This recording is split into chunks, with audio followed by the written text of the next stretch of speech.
Hey, what's up guys? It's Corey from Cruises Reviews. Hope you're having a great day today. Today we are going to be breaking down the top 5 things that you should bring to a football watch party. Let's go.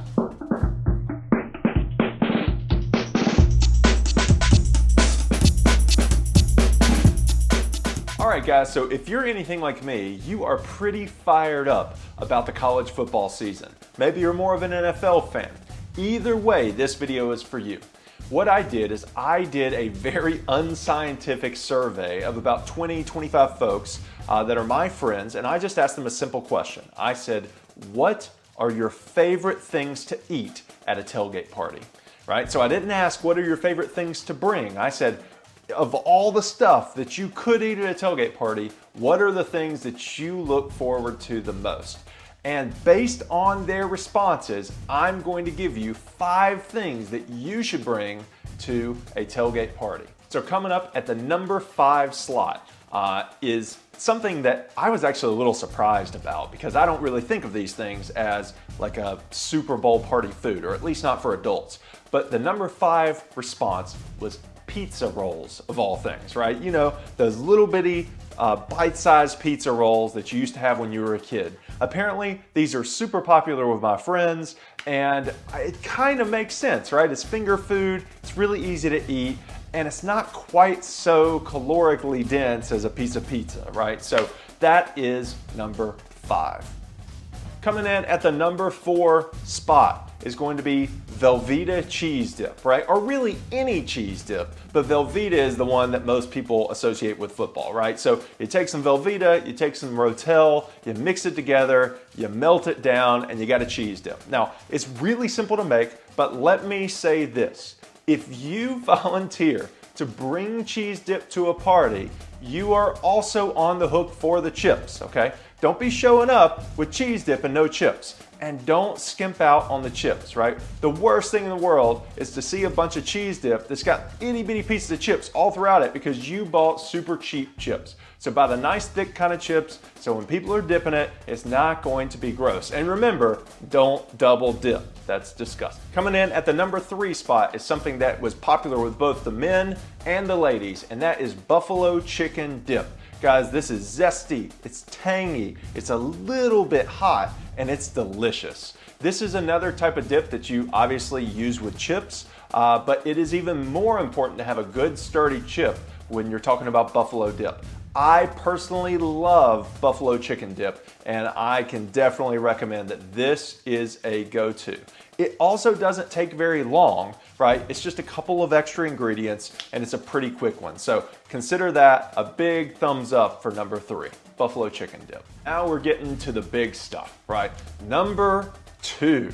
Right? What on earth is the number 2 thing? And this one was a surprise to me because I'm not really a big fan, but a lot of my friends seem to be a big fan.